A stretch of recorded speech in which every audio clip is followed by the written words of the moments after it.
Hey guys, welcome back to Main Street Living. So excited to get this show going now, ladies.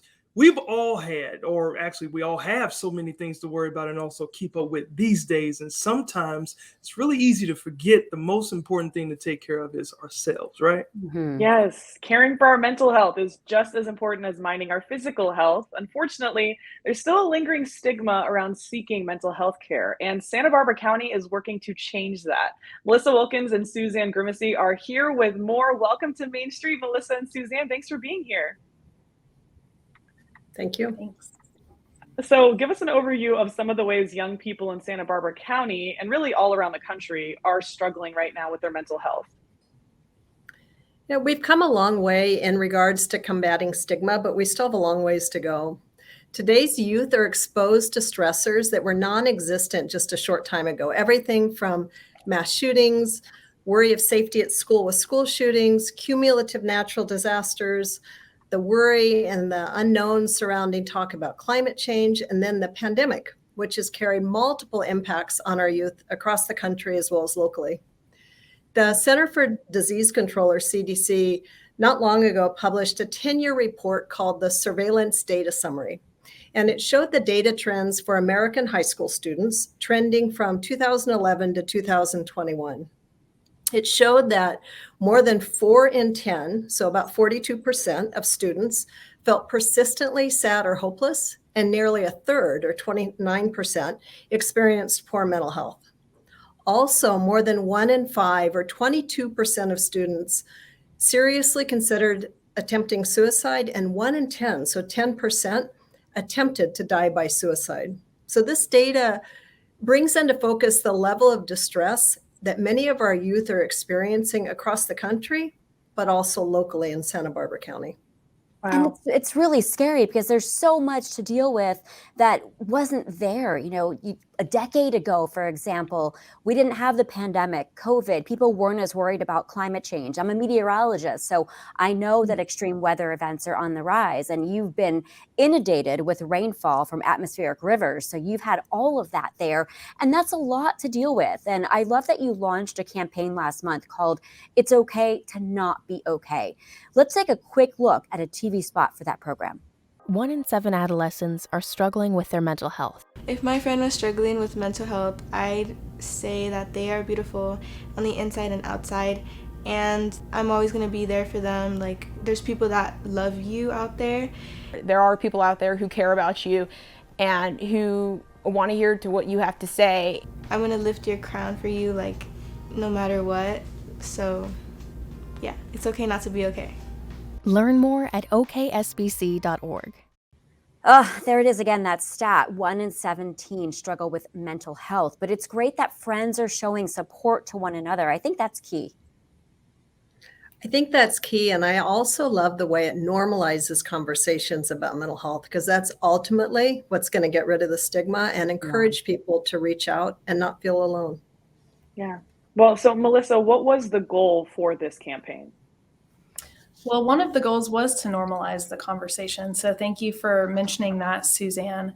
And this campaign was actually born out of multiple focus groups that we held with local Santa Barbara County youth, and just really trying to hear from them about maybe what they are needing post-COVID and post this pandemic, and with all of the other issues that you raised.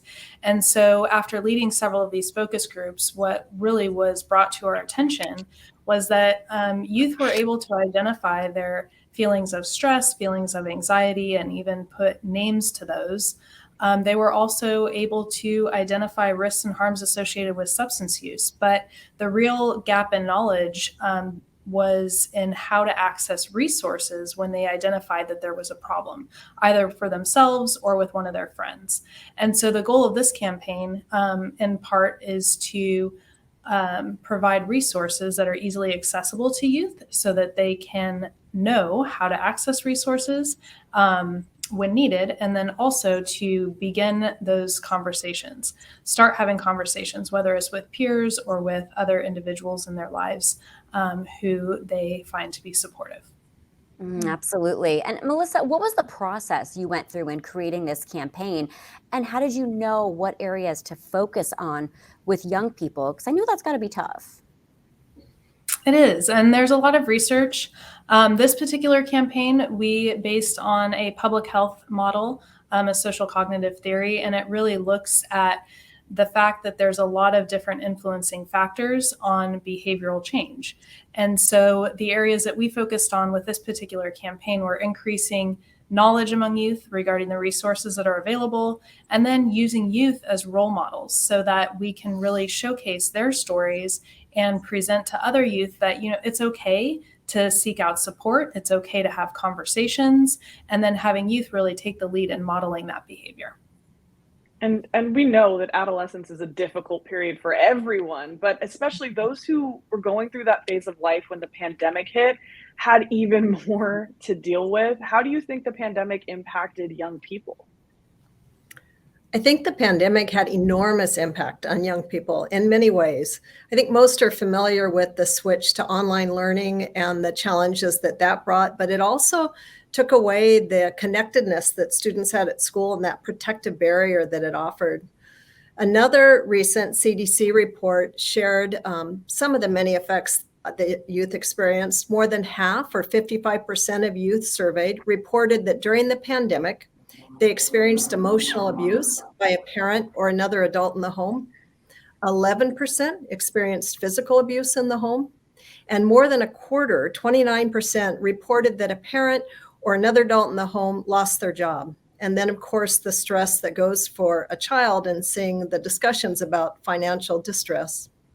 So all of these are significant stressors that contribute to the mental health challenges of young adults.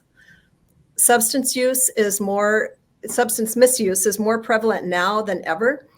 With the effect the pandemic has had on youth mental health, the CDC also shared that 37% of high school students reported poor mental health during the pandemic, and 44% reported that they persistently felt sad or hopeless during the past year. So the pandemic has definitely impacted our young adults. Yes. And one of your campaign participants talked specifically about how difficult the pandemic lockdown was for her. Let's listen to what she has to say. I think COVID and quarantining the pandemic, it negatively impacted teens, especially like I went through something too rough with my mental health.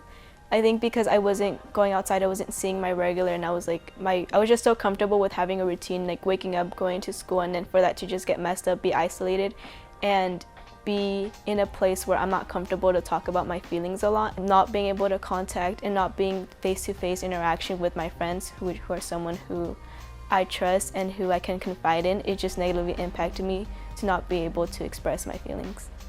Oh, and I think we can all sympathize with not being face to face with people during the pandemic and how hard that was. How common was it for you to hear that the pandemic had impacted young people's mental health in a negative way? Suzanne? It was very common. I was fortunate to be able to lead some focus groups with youth during the pandemic, and they were sharing that the most common was how much they missed just the simple acts of being on campus. So high fives, passing each other in the hallway. So that lack of connectedness was a pretty significant thing. Yeah, absolutely. Such good conversation here. We're going to take a quick break, but we'll be right back with Melissa and Suzanne right here on Main Street Living. Stay with us.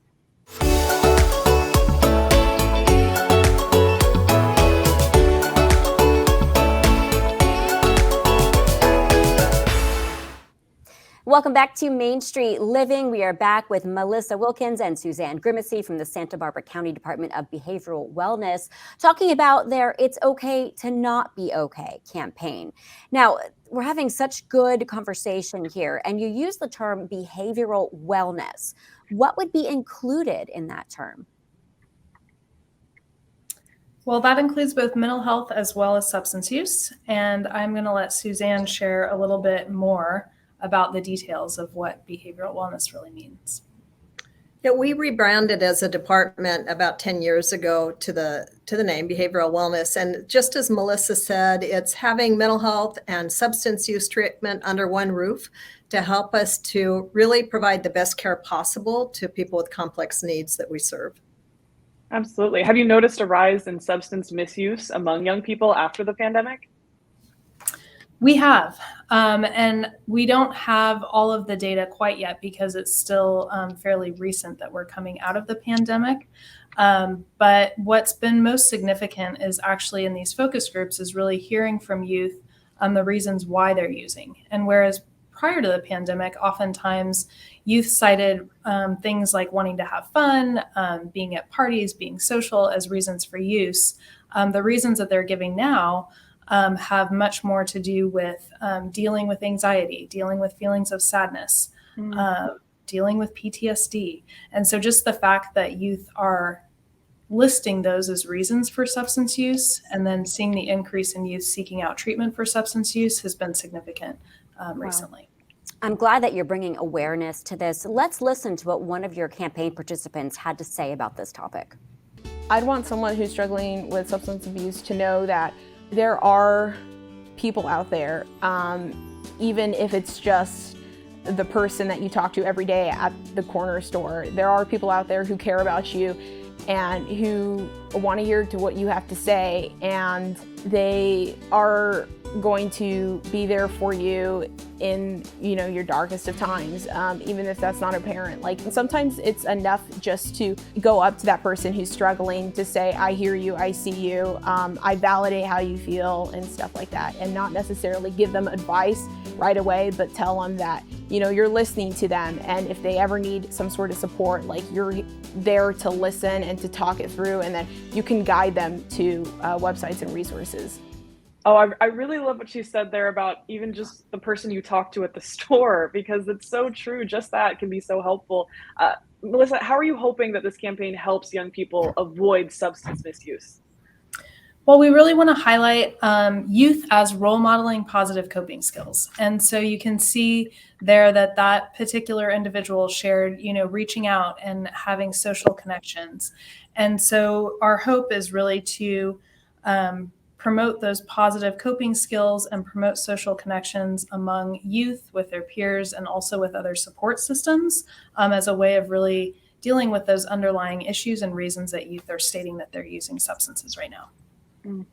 These PSAs are really important, really helpful. And Suzanne, is this how you're getting the message out to young people in Santa Barbara?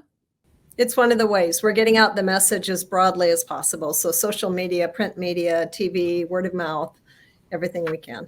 Mm-hmm. Wow. Now, Melissa, you asked all of your campaign participants the same question of what it's okay not to be okay means to them. And they all gave different answers. Is that part of the point of the campaign, to show those different perspectives? Yeah, absolutely. I mean, we want to highlight the different perspectives. We want to highlight youth taking the lead in these conversations and highlighting the fact that, you know, each person has their own story to tell, and really encouraging youth to have those conversations. Speaking of that, let's listen to what one participant had to say.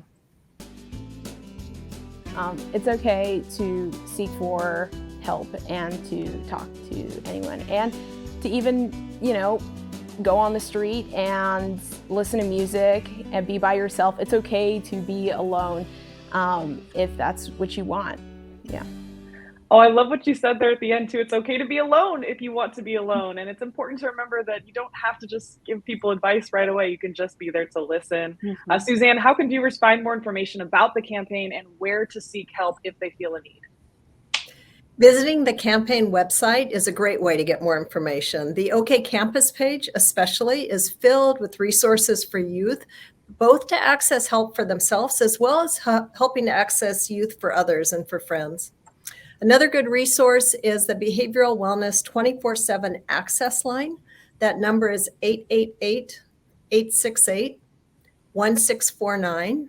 And then the National Crisis and Suicide Hotline, which youth can call or they can text. And that number is 988. That's amazing. Well, Suzanne, Melissa, thank you so much for all you're doing for the kids out there. And hopefully this helps kids across the country. We really appreciate you coming on today.